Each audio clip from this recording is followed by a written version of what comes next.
전국 시군구 89곳의 인구 감소로 인한 소멸빨간불가 켜졌습니다. 전체 시군구 229곳 중 40% 달하는 수치입니다. 여기엔 부산시와 대구, 인천 등 광역시의 구 단위 지역 5곳도 포함됐습니다. 행정안전부는 전문 연구기관과 협력해 인구 감소 지수를 개발하고 이에 근거한 인구 감소 지역을 지정 및 고시했습니다.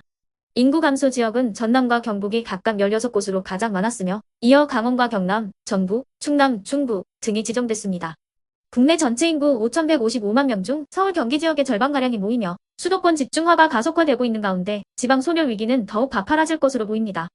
한국은행이 발표한 지역 간 인구 이동과 지역 경제 보고서에 따르면 우리나라 수도권은 11.8% 국토에 50.6% 인구가 몰려 세계적으로도 이례적인 수준의 집중도를 보이고 있습니다. 특히 청년들이 지방을 떠나 서울로 향하고 있습니다. 지난 2015년 이후 수도권 인구 증가에 대한 청년 유입 기여율은 70%를 넘어섰습니다. 반대로 인구가 감소한 동남과 호남, 대경권에서 청년 유출의 기여율은 70에서 80%대를 웃돌고 있습니다. 서울과 지방의 인구 양극화는 주택 가격 양극화로 이어지고 있습니다. 한국부동산원에 따르면 올해 수도권의 종합주택 평균 매매 가격은 5억 6,136만 원으로 지방권 2억 3,300만 원의 2배를 웃돕니다. 서울의 경우 8억 1,489만 원으로 전남 1억 3,467만 원의 6배가 넘습니다.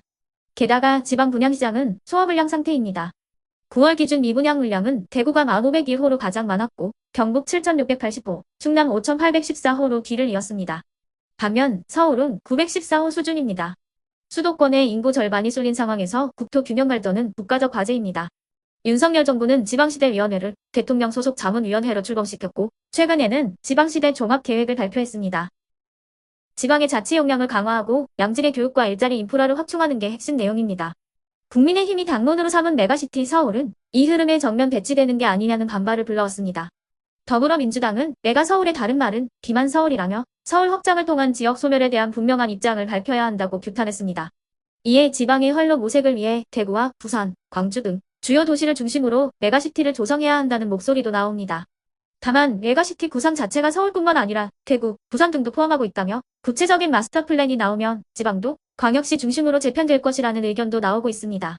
자, 그러면 지금부터 잠시만 주목해 주시기 바랍니다. 제가 구독자분들을 위해서 깜짝 선물을 하나 준비했는데요. 제가 항상 여러분들께 뭐라고 말씀을 드렸나요? 뉴스만 평소에 잘 챙겨보셔도 돈이 된다. 돈을 벌 수 있다라고 말씀을 드렸는데요. 자, 여러분들 여기 보이시는 이스라엘과 하마스 전쟁 같은 뉴스를 보게 되면 여러분들은 어떤 생각이 드세요? 그냥 뉴스만 보고 끝내는지 아니면 이 뉴스를 어떻게 이용할 수 있는지 이 부분을 고민하고 계시는지를 되물어보고 싶습니다. 자, 그 이유가 뭐냐면 제가 지난 8월에 여러분들께 뭐라고 말씀을 드렸었죠? 지금은 로봇 사업에 관심을 가져야 한다. 뉴스만 보고 그냥 넘기지 마시고 투자 쪽으로 생각을 한번 해보셔야 한다 라고 말씀을 드렸습니다. 그리고 나서 이런 썸네일들을 뉴스를 통해서 많이 보셨을 텐데요. 이런 로봇 산업이 이슈가 됐을 때 부자들은 어떻게 생각한다? 로봇 관련주는 뭐가 있는지, 어떤 종목이 가장 좋은지, 어디에 투자해야 돈이 몰리는지를 자연스럽게 생각한다고 제가 말씀을 드렸죠. 그 이유가 뭐냐면 부자들이 봤을 때는 이슈가 곧 돈으로 이어지고 그 이슈가 나에게 돈을 벌어준다는 경험적 확신이 있기 때문에 부자들은 항상 이런 사회적 이슈를 관심 있게 챙겨본다. 이렇게 제가 말씀을 드렸는데요. 이번에도 마찬가지입니다. 제가 지난번에 시청자분들과 함께하는 주식으로 수익 내기 이벤트를 진행했었는데요. 당연히 100% 무료로 진행을 했고 자, 여기 보시면 아시겠지만 제가 지난번에도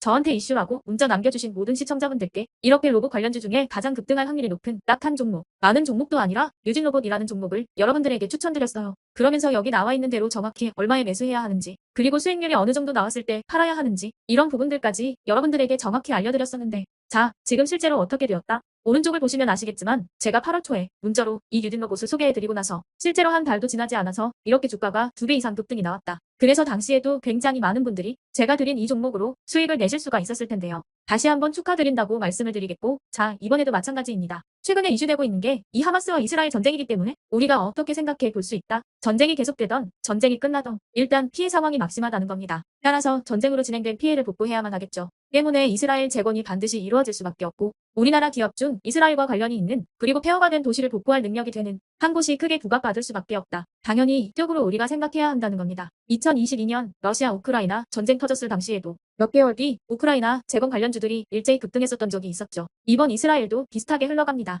자, 그렇기 때문에 제가 이번에도 뭘 보내드리냐면요. 지난번과 똑같이 이슈라고 저에게 문자를 보내주시면 제가 이스라엘 재건 관련주 중에 앞으로 대장주 역할을 하면서 주가가 가장 크게 급등한 한 종목을 구독자분들에게 문자로 종목명과 사고파는 시점을 모두 알려드릴 거예요. 그래서 여러분들이 주식으로 돈 버는 연습을 한번 해보시라 이렇게 말씀을 드리고, 혹시라도 나는 주식을 하지 않는다 하시는 분들은 주변에 주식하시는 분들에게 추천을 해주셔도 되고, 아니면 연세가 있으셔서 투자가 어려우신 분들은 이 종목을 가지고 자녀분들에게 한번 사봐라, 이걸로 한번 수익을 내봐라, 이렇게 조언을 해주실 수도 있는 거겠죠. 그래서 지금 이 영상을 보시는 시청자분들 중에 나도 이번 종목이 좀 궁금하다 하시는 분들은 누구나 상관없이, 그리고 어느 시간대나 상관없이 부담 없이 이렇게 제 번호를 항상 남겨놓고 있습니다. 제 전화번호 010-8109-2058번으로 저에게 이런 식으로 지난번처럼 이슈라고만 문자 보내주시면 제가 이번에도 똑같이 무료 급등주 문자를 보내드리겠습니다. 이해되시죠? 그래서 제 번호 010-8109-2058에 이슈라고 문자 보내주시면 여러분들이 직접 이슈를 통해서 돈 버는 연습을 해보실 수가 있는 거고, 제가 돈을 받는 것도 아니고 투자를 대신해 드리는 것도 아니니까 부담 없이 신청해 주시면 되는 겁니다. 그리고 수익이 나면 저는 다른 것은 바라지 않습니다. 제 채널에 구독, 좋아요 한 번씩만 눌러주시라 이렇게 다시 한번 말씀을 드리겠습니다.